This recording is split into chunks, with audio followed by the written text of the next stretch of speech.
একটি গাড়ির মিনিমাম 4টি টায়ার থাকে, যা আমরা সকলেই জানি, কিন্তু আপনি কি সম্পূর্ণ টায়ার ছাড়া গাড়ি দেখেছেন? হয়তো ভাবছেন টায়ার ছাড়া আবার গাড়ি চলবে কিভাবে, তাই তো? কোনটি টেলিফোন আর কোনটি গাড়ি, এটা বুঝতে বুঝতেই আপনার সময় পার হয়ে যাবে। আজকের এই ভিডিওতে এমনই কিছু অদ্ভুত গাড়ি দেখাবো, তাহলে চলুন শুরু করা যাক।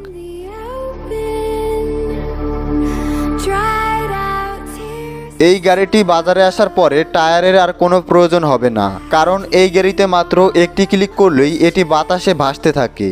এর মধ্যে 2 জন মানুষ বসার জায়গা রয়েছে। এখনও এই গাড়িটি ততটা দ্রুত চলতে পারে না, কিন্তু ভবিষ্যতে হয়তো এই গাড়িটি দ্রুত চলতে পারবে।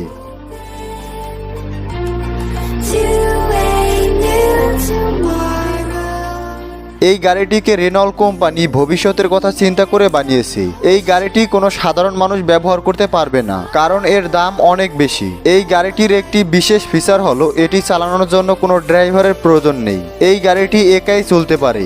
এই গাড়ির মধ্যে ড্রাইভারের জন্য কোনো জায়গাও রাখা হয়নি। এই গাড়িটি চালাতে কোনো পেট্রোলেরও প্রয়োজন হয় না, কারণ এই গাড়িটি বিদ্যুতের সাহায্যে চলে।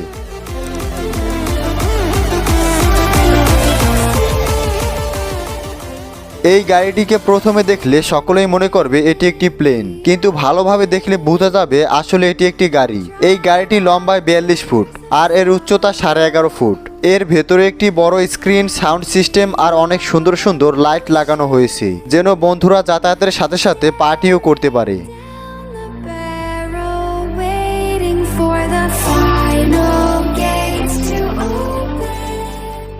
এই গাড়িটি প্রথমে দেখলে মনে হবে এটি খুবই সাধারণ একটি গাড়ি, কিন্তু ভালোভাবে লক্ষ্য করলে বোঝা যাবে এই গাড়িটি বানানোর জন্য অনেকগুলো লোগো ব্যবহার করা হয়েছে। এই গাড়ির বাহিরের অংশ এমনকি ভেতরের অংশ লোগো দিয়েই বানানো হয়েছে। এই গাড়িটি দেখে মনে হবে কোনো গাড়ি ভিডিও গেম থেকে বাহিরে এসে পড়েছে।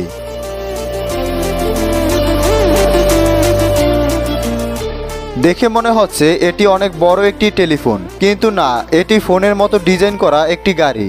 এই গাড়ির সবচেয়ে অদ্ভুত ফিচার হলো এখানে হর্নের পরিবর্তে রিংটোন বাজে। এই রিংটোন যে কোনো মানুষের দৃষ্টি আকর্ষণের জন্য যথেষ্ট। ডেভিস নামের এই বিজনেসম্যান এই অদ্ভুত গাড়িটি নিজের জন্য বানিয়েছে।